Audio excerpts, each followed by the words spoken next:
안녕하세요 여러분, 반갑습니다. 건강보험 청구 실무의 고유희 교수입니다. 자, 이번 주는 DRG하고 신포괄 지불 제도에 대해서 살펴볼 건데요. 저희 교재 358페이지를 보시면 DRG 지불 제도부터 시작이 되거든요.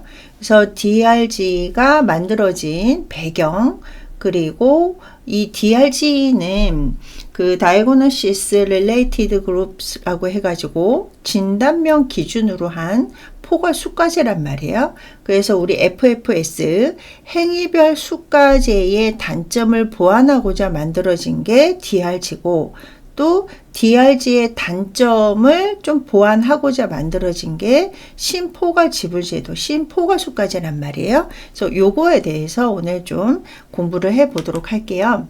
그래서 DRG와 신포괄 제도라는 게 어떤 건지, 그리고 우리는 청구 실무이니까요. DRG하고 신포괄 제도의 급여 기준은 어떻게 되고, 그 다음에 산정 지침에 따라서 청구할 수 있는 내용에 대해서 좀 살펴보는 시간을 갖도록 할게요.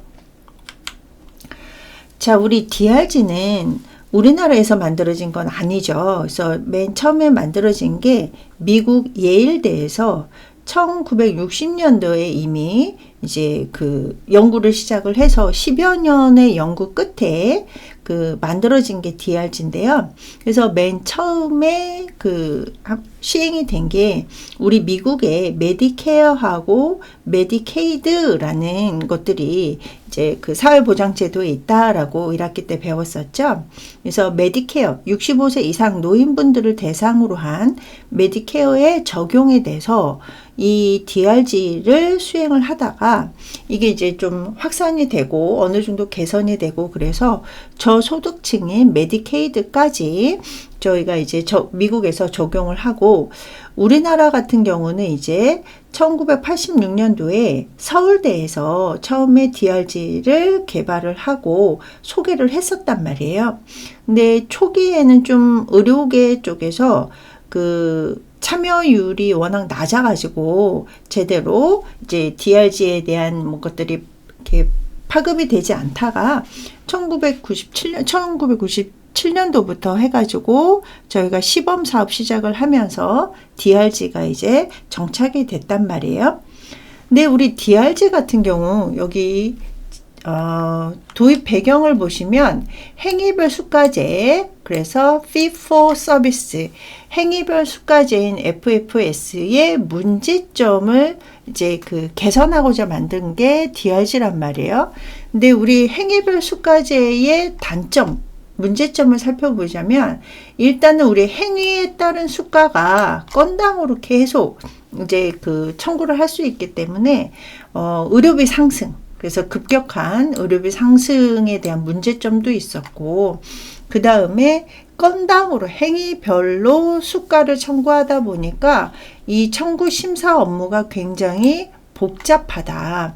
그래서 뭐 누락되기도 하고, 또 뭐 어떤 것들은 또 조정되기도 하고, 또 조정됐을 때 또 병원에서는 다시 심사해서 막 이런 것들이 너무 이제 복잡함의 문제, 이런 것들도 있었고, 그 다음에 여기 보시면 이제 보험자 간, 의료인 간의 마찰, 그래서 청구를 했는데 이런 것들이 뭐 삭감이 됐거나 조정이 됐거나 이랬을 때 의료인과 보험자 간의 마찰. 왜냐면 의료인 쪽에서는 어쨌거나 행위가 이제 이루어졌단 말이에요. 그래서 우리 그 행위별 수가제 같은 경우는 다 치료 후에 청구를 하는 거이기 때문에 이제 들어간 비용은 다 들어있는데 보험자, 그래서 우리가 심사는 심평원에서 하고 돈은 국민건강보험공단에서 이제 들어오잖아요. 근데 나간 만큼 들어와야 되는데 그게 안 됐을 때에 그 어떤 이제 어쩔 수 없는 마찰, 이런 것들이 또 이 행위별 수가제의 문제점이었고요. 그 다음에 의료 수가 관리하는 데 굉장히 좀 어려움이, 그래서 우리가 어떻게까지, 그래서 뭐 우리 급여, 비급여, 그 다음에 우리는 건강보험도 있고 의료급여 수급자분들도 계시고 기초생활 수급자분들도 계시고 뭐 이런 것들에 대한 어려움이라든지 의료 공급이 왜곡될 수밖에 없는 이런 문제점을 가지고 있는 게 이 행위별 수가제였단 말이에요. 그래서 이런 것들을 조금 이제 개선하고자 만들어졌는데, 이 DRG 진단명 기준 포괄 수가제인 장점을 보면 일단은 과잉 진료라든지 의약품을 오남용할 수 있는 것들을 방지할 수 있다. 어쨌거나 우리가 뭐 예를 들어서 하루에 3번만 시행해도 되는 처치를 하루에 4번 시행을 해서 과잉 진료라든지, 아니면 왜냐면 이제 뭐 청구하면 되는 거니까. 그 다음에 의약품 같은 경우도 이제 하루에 2번이면 충분한데 3번 뭐 이렇게 한다던가 해서 이제 의약품 오남용을 방지하는 목적으로도 DRG가 굉장히 중요하고요. 그 다음에 일단은 우리가 DRG라는 게 이제 묶음이잖아요. 예, 포괄, 묶음에서 주는 거이기 때문에 이제 우리 묶는 것들이 2가지로 묶는단 말이에요. 자원 소모가 좀 유사한 것들, 그 다음에 임상적으로 유사한 것들을 모은 게 DRG인데, 그래서 묶어서 총 그 평균을 해서 이제 그 DRG를 지불하다 보니까 의료비가 굉장히 많이 절감이 되죠. 왜냐면 앞에서 얘기했던 과잉 진료 이런 것들을 예방 차원으로 할 수 있는 거이기 때문에, 그래서 의료비도 굉장히 많이 절감이 되고, 그 다음에 이미 묶음 코드로 해가지고 이제 금액이 정해져 있다 보니까 진료비를 청구할 때 굉장히 많이 간소화가 됐다. 물론 우리가 세분화하는 것들 있기는 하지만 그것만 잘 따라가서 청구를 하면 간소하게 저희가 청구를 할 수가 있죠. 대신 우리 앞에서 제가 신포괄수가제는 DRG의 단점을 개선하기 위해서 만들어졌다. 그래서 DRG가 다 좋은 건 아니고 좀 단점들이 이제 발생이 됐단 말이에요. 그래서 몇 가지를 봤더니 행위별 수가제는 의료인과 보험자 간의 마찰이었다라고 하면 DRG는 환자와 의료인 간의 분쟁이 야기가 된다. 왜냐하면 과잉 진료를 막기 위해서 만들어졌는데 의외로 DRG 제도가 과소 진료를 조장을 하더라. 어차피 받을 수 있는 금액은 정해져 있다 보니까 굳이 뭐 어떤 이제 뭐 처치라든지 이런 것들을 많이 할 필요가 없게 되는 거죠. 병원 같은 경우는, 의료기관에서는. 그러다 보니까 환자의 만족도가 좀 떨어지다 보니까 환자와 의료인 간의 분쟁이 많이 야기가 되고, 그 다음에 우리 뒤에서 이제 쭉 공부를 할 테지만 우리 그 DRG 같은 경우는 이제 분류를 한단 말이에요. 주 진단, 그 다음에 질병군으로, 그 다음에 세부 질병군으로 이렇게 이제 분류를 해서 청구를 하는데, 굳이 안 해도 되는 이제 그 세분화된 이런 것들을 추가로 해가지고 부당 청구할 수 있는 우려가 된다. 자, 그리고 가장 중요한 것 중에 하나가 이거죠. 어차피 진료비가 정해져 있다 보니까 굳이 새로운 의료 기술을 이렇게 만들고자 하는 노력 이런 것들이 조금 적어졌다. 그래서 신의료기술 발전에 저해하는 이런 단점이 이제 DRG에 있다. 그래서 우리가 DRG라는 게 왜 생겼는지, 그래서 행위별 수가제의 문제점을 좀 개선하고자 만들어진 게 DRG고, DRG의 단점을 개선하고자 만들어진 게 신포괄수가제다라고 이해하시면 되겠습니다. 자, DRG 같은 경우는요, 일단은 앞에서 제가 잠깐 설명드렸었죠. 1960년도에 미국에서 개발이 됐고, 우리나라는 1986년도에 서울대에서 처음 이제 그 시작이 됐는데, 일단 처음에는 좀 의료계에서 참여율이 저조하다가 97년도부터 해가지고 시범 사업이 시작이 됐어요. 그래서 2001년도까지 해서 총 3회에 걸쳐 가지고 5년 동안 시범 사업을 실시를 했는데 지금은 7개 질병군인데요. 처음에 시범 사업을 할 때는 우리 질식분만, 그러니까 정상분만까지 포함을 해서 8개 질병군으로 시범 사업을 하다가 본 사업은 2003년부터 4개 진료과에서 7개 질병군을, 자, 중요한 게 입원 환자죠. 저희가 이제 4개 진료과에서 7개 질병군이 있는데요. 7개 질병군 중에 뭐 예를 들어서 뭐 6시간 지나서 뭐 퇴원을 했다. 그것도 이제 입원 환자에 준합니다. 그래서 입원 환자에 대해서 요양기관이 행위별 수가제나 포괄수가제 중에서 선택하는 방식으로 처음에 시작을 했어요. 그러다가 2012년도 7월부터는 병원하고 의원급부터 해가지고 이 DRG가 당연 적용이 됐다. 그러니까 그 전에는 선택하는 방식이었다가 2012년도부터는 병원 의원급만 당연 적용이 되다가 2013년도 7월부터는 모든 의료기관, 그래서 의원급, 병원급, 종합병원급, 상급 종합병원급까지 다 확대 시행을 해서, 그래서 결국은 전국 모든 의료기관이 이 DRG가 시행이 된 거는 2013년도다라고 생각하시면 되겠습니다. 자, 그러면 우리가 행위별 수가제와 DRG를 비교를 한번 해 볼게요.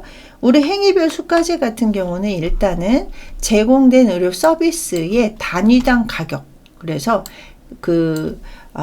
행위에 해당하는 모든 단위에 대한 가격과 서비스의 양에 따라서 진료비를 보상해 주는 제도가 행위별 수가제였단 말이에요. 그래서 내용을 보시면 실제로 제공된 의료 서비스 항목 단가, 그래서 우리 총 진료비는 이거는 뭐 거의 이제 외우다시피 입에 이제 붙어 있어야 되겠죠. 그래서 총 진료비는 점수당 단가에 행위별 상대가치 점수였단 말이에요. 그래서 점수당 단가는 매년 12월에 위원회가 열려가지고 내년은 뭐 점수당 단가가 얼마가 됐다라고 해서 이제 공시를 하게 되잖아요. 그 점수당 단가에다가 우리가 행위별, 그래서 어떤 것들에 대한 상대가치 점수, 그래서 우리 의료기관 종별에 따라서도 상대가치 점수가 달랐었죠. 그래서 이렇게 한 내용으로 해가지고 각각의 서비스에 대해서 청구를 했단 말이에요. 그래서 청구를 할 때도 치료 후에, 그러니까 이제 치료가 다 끝난 후에 행위별 수가제에 해당하는 것들을 저희가 심사를 거쳐서 청구를 했었단 말이에요. 이게 행위별 수가제에 해당하는 주 내용이 되겠죠. 그리고 행위별 수가제는 79년도부터 시행이 됐다. 자, 그 다음에 포괄수가제 같은 경우는 이제 포괄수가제와 신포괄수가제가 있는데, 일단 포괄, 묶음이란 말이에요. 그래서 입원 환자에게 미리 정해진 일정액을 지불한다. 그래서 진단명 기준으로 해가지고 우리가 세분하는 것도 있죠. 뭐 연령대별로 뭐 합병증이라든지 아니면 뭐 어떤 이제 그 세부 내용, 뭐 어떤 의사가 했느냐에 따라서 달라지기는 하지만 일단은 가장 근본은 진단명을 기준으로 해서 포괄해가지고, 그래서 우리 앞에서 포괄하는 거에 대해서 나왔죠. 자원 소모가 유사하느냐, 임상적으로 유사하냐, 이거에 따라서 이제 포괄 묶었단 말이에요. 근데 포괄수가제와 신포괄수가제가 좀 다른 거는, 이 포괄수가제는 사전에 정해진 진료 건당으로 해가지고 진료비를 지불했었죠. 그러다 보니까 우리 앞에서 단점 이런 것들이 생겼단 말이에요.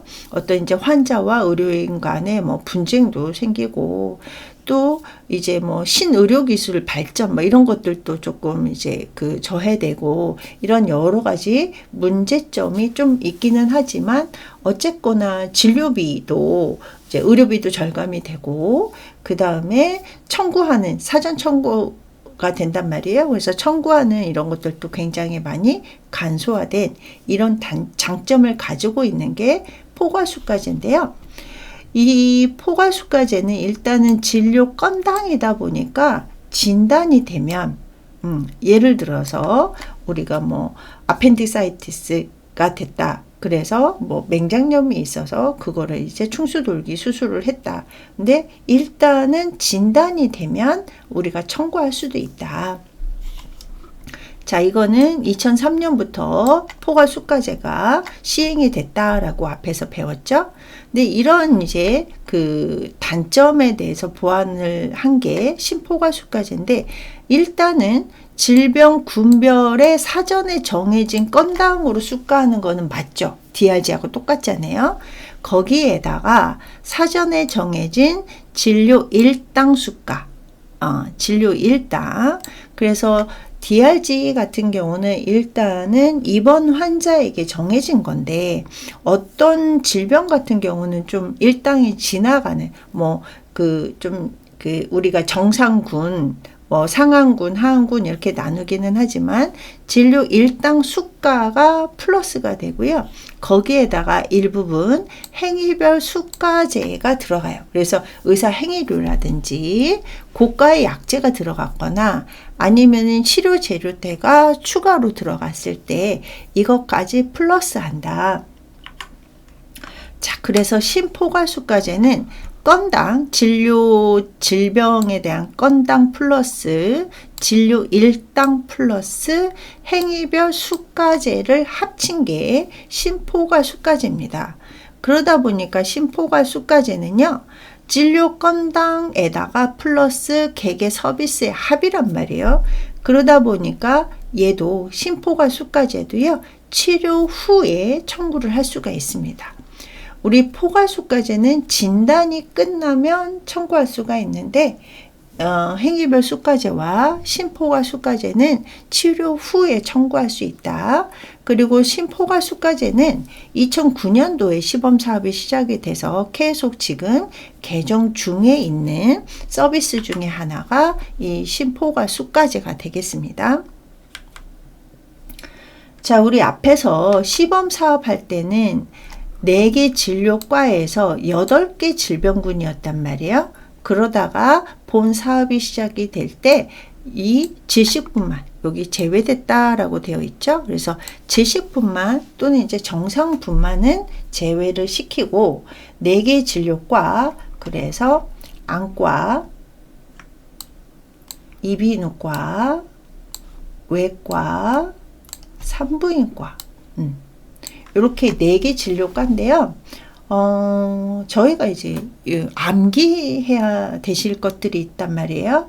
그래서 암기하는 거는 일단은 우리 학생분들이 좀 자기가 원하는 스타일대로 이렇게 따로 만들어서 외우는 것도 좋고요. 가장 좋은 것 중에 하나가 앞글자 따서 외우는 것도 가장 일반적으로 암기하는 방법이죠. 그래서 안이 외산, 네, 그래서 안과, 이비인후과, 외과, 산, 안이 외산으로 해가지고 4개 진료과가 이제 결정이 됐고요.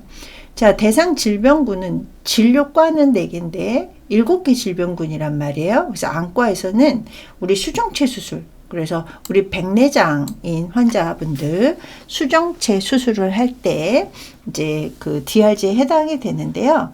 이것도 이제 우리 수정체를 그러니까 파괴해서 절제해서 빼고 인공 수정체를 집어넣는단 말이에요. 이때 절개를 조금 절개했느냐, 많이 절개했느냐, 그래서 소절개, 대절개냐, 그리고 양쪽 눈을 다 했느냐, 한쪽만 했느냐에 따라서 좀 구분이 되기는 합니다. 그래도 질병은 하나죠. 수정체 수술하는 거. 그러니까 이거는 수술명이 되겠죠. 그죠? 안과 수술. 저희가 뒤에서 나오지만 이 DRG는 외과계냐 내과계냐도 나눠지기도 합니다. 자, 그 다음에 이비인후과 같은 경우는 편도하고 아데노이드 절제술 같은 경우는 DRG에 해당이 되는데요.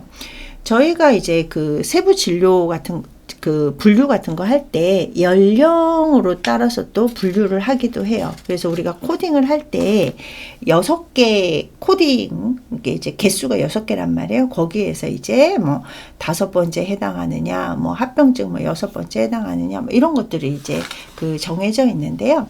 일단 편도나 아데노이드 같은 경우는 이제 연령층이 좀 어린 연령층도 많이 하잖아요. 그래서 아무래도 어린 연령층 같은 경우는 위험도가 있다 보니까 연령층에 따라서 코딩이 또 달라지기도 합니다.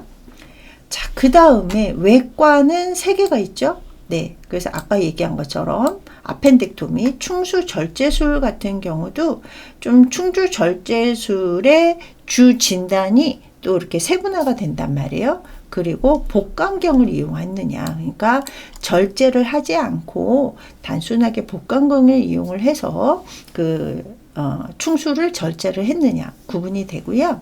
그 다음에 서해부나 대퇴부의 탈장, 허니아 수술을 했을 때도요, 연령층이 몇 세냐, 연령층도 조금 세분화가 되기도 했고, 또 저희가 이제 그 성인 18세 기준으로 하는 뭐 이것도 조금 이제 구분이 돼요. 그래서 우리 학생들이 나중에 취업을 해서 그 근무를 하실 때, 청구하실 때는 그 해에 해당하는 연령층이라든지 세부 기준은 다 살펴보시고 거기에 맞춰서 청구하셔야 됩니다. 왜냐면 이게 자꾸 이제 우리 뭐 진료비라든지 청구 방법이라든지 가산하는 것들이 좀 매년 그리고 또 1년에도 한 2-3번씩 바뀌는 해가 있거든요. 그러니까 그런 거 놓치지 마시고 꼭 확인을 해서 청구하시기 바라고요. 그 다음에 복강경을 이용을 했느냐 아니면 절제술을 했느냐, 또 서해부 같은 경우는 이제 편측 한쪽만 했느냐 양측 다 했느냐에 따라 가지고 구분을 하실 수가 있습니다. 자, 그리고 항문수술 같은 경우도 이제 항문 주위를 수술까지 했느냐 아니면은 우리가 이제 원형 자동 문합기, 그래서 이렇게 묶어 놓는 요 문합기를 이용을 했느냐에 따라서 또 달라지게 됩니다. 그래서 안과는 수정체, 이비인후과는 우리 이제 편도나 그 톤실이라든지 아데노이드를 절제를 했느냐, 외과는 3가지로 구분이 되죠. 자, 그 다음에 산부인과도 2개가 있는데요. 일단은 자궁 적출이라든지 아니면은 자궁 및 자궁 부속기에 해당하는 수술을 했다. 이것도 복강경을 했느냐 안 했느냐에 따라서 달라지는데요. 자, 저희가 제외되는 거는 꼭 기억하셔야 돼요. 네. 그래서 자궁 적출이나 자궁 및 자궁 부속기를 수술을 했는데 이 수술한 이유가, 적출한 이유가 악성 종양이다 라고 하면은 이거는 DRG에서 제외가 됩니다. 그러니까 이제 행위별 수가제로 들어간다 라는 얘기죠. 그래서 요거는 좀 구분하셔야 되고, 또 분만 같은 경우도 제왕절개 분만은 DRG가 이제 적용이 된다라는 얘기죠. 그래서 이 제왕절개 분만을 할 때도 아이가 단태아냐, 아이 한 명이었냐, 아니면은 쌍둥이였냐, 삼둥이였냐에 따라 가지고 달라지게 됩니다. 그래서 우리 비고 같은 경우는 꼭 확인을 해서 이제 적용을 하실 수 있어야 되겠죠. 자, 그 다음에 DRG의 분류 구성 체계 해서 분류 체계가 꼭 이렇게 6자리로 되어 있거든요. 그래서 이렇게 3개로 구분을 하는데, 자, 일단은 MDC라고 해서 주 진단 범주가 있고요. 그 다음에 ADRG라고 해서 질병 군별, 그래서 여기 써 있죠. 그래서 인접해 있다. 그래서 어떤 이제 뭐 연령층이라든지 뭐 합병증이라든지 이게 이제 세부 질병군에도 있지만 이 ADRG에도 포함이 되어 있고 외과계냐 내과계냐에 따라서 달라지게 되고요. 그 다음에 세부 질병군이라고 해가지고 RDRG, Refined DRG라고 해서 세 부분으로 구성이 되어 있는데요. 얘 같은 경우는 일단은 주 진단 범주는 알파벳으로 되어 있어요. 알파벳으로 되어 있는데 이 MDC 주 진단 범주 같은 경우는 신체 부위, 신체 부위가 어디냐, 또 질병 특성에 따라 가지고 이제 질병군을 나누는 건데요. 그래서 주 진단 범주를 대분류라고 합니다. 우리 학생들 질병 분류할 때 KCD 사용하잖아요. 거기서도 대분류, 중분류, 세분류 뭐 이렇게 이제 나누는 것처럼 DRG도 분류하는 거는 거의 비슷합니다. 그래서 A부터 Z까지 해가지고 그 중에 23개의 영문자로, 우리 알파벳은 26개로 되어 있잖아요. 그래서 우리 심포괄 같은 경우는 26개로 되어 있는데 이제 DRG 같은 경우는 처음에 23개의 영문자로 해가지고 대분류로 구분을 해 놓고 그 다음에 질병군별로 해가지고 ADRG라고 해서 외과계냐 내과계냐에 따라 가지고 이렇게 분류가 됩니다. 그래서 우리 앞에서 뭐 그런 거 있었잖아요. 복강경을 이용하느냐 뭐 이런 것들에 따라서 달라지고요. 일단 여기서 한번 보고 뒤에서 표를 보면서 자세하게 설명을 드릴게요. 그래서 ADRG 같은 경우는 이제 수술이라든지 처치 내역, 세부 진단에 따라 가지고 이렇게 몇백 개에 해당하는 ADRG로 나눠진다. 요거는 세 자리 숫자 코드로, 숫자죠.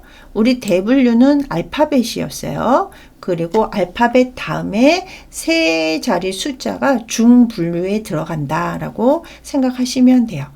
그렇게 하고 세부 질병군이라고 해가지고 조금 더 세부적으로, 그래서 좀 정제를 시키는 거죠. 세부 진료로 해서 나이라든지 질병의 심한 정도, 그래서 뭐 똑같은 앞배라고 하더라도 이제 심한 정도, 그래서 뭐 좀 급성으로 했느냐 아니면 시간이 조금 지나서 이제 충수염이 좀 심하냐, 뭐 그 다음에 다른 데까지 뭐 이런 것들을 다 이제 감안을 해가지고 질병의 심한 정도에 따라 가지고 두 자리 숫자 코드를 이용을 해가지고 거의 뭐 2,000개 가까운 세 분류로 나눌 수 있다. 그래서 저희가 DRG가 4개 진료과에 7개 질병군이기는 하지만 청구할 때는 이렇게 세 분류까지 확인을 해가지고 청구를 할 수 있다. 그러다 보니까 앞에서 DRG의 단점 중에 하나가 부당 청구 있었잖아요. 그죠? 왜냐면 뭐 합병증이 좀 심하다, 질병이 심하다라고 하면은 우리가 점수가 조금 다르기 때문에, 그래서 이런 것들을 조금 이제 감안을 하면서 우리가 정확하게 청구를 하실 수 있어야 되겠죠. 자, 일단은 여기서 꼭 기억하셔야 되는 거, DRG 분류할 때 분류 체계, 그 다음에 주 진단 범주가 있고 질병군이 있고 세부 질병군이 있다. 그래서 우리가 이제 여기 6자리 숫자라고 했는데요.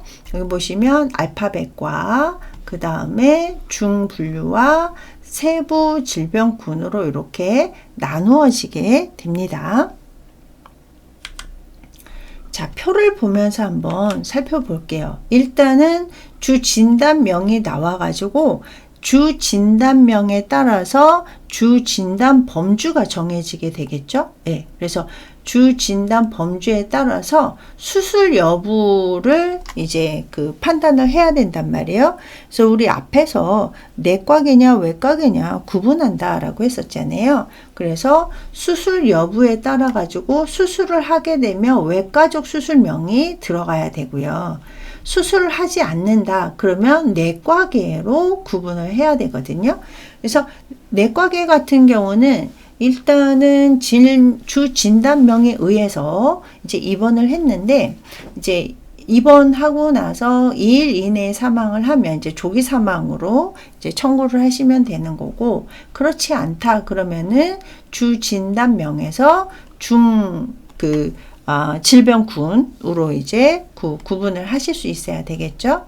그래서 주 진단 범주에 따라서 수술에서 하느냐, 수술을 하지 않고 내과적으로 하느냐에 따라서 달라지고, 그래서 질병군 ADRG로 이제 구분을 해가지고, 요때 연령 필요하면 우리 앞에서 이비인후과 같은 경우는 편도와 아데노이드 수술 같은 경우가 연령대가 또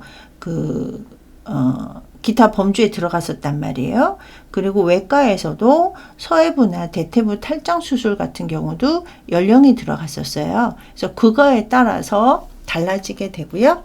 자, 그 다음에 합병증이라든지 동반상병, 그래서 어떤 이제 후유증에 따른 동반상병이 발생을 했느냐, 안 했느냐, 이런 식으로 이제 구분을 해서 맨 마지막에 세부 질병군인 RDRG로 해가지고 분류 체계가 이렇게 이루어진다. 그래서 우리 MDC 주 진단 범주는 알파벳으로 시작을 해서 알파벳 시작하고 나머지는 숫자로 해가지고 ADRG, RDRG로 우리가 청구를 하실 수가 있습니다. 그래서 DRG라는 게 어떻게 배경을 이루고 있고, 또 한국에서는 어떤 시대적 과정을 통해서 몇 년도에 걸쳐서 DRG와 심포가 수가제가 시행되고 있는지에 대해서 공부를 해봤습니다. 자, 그러면 잠깐 쉬었다가 2교시에 이어서 하도록 할게요.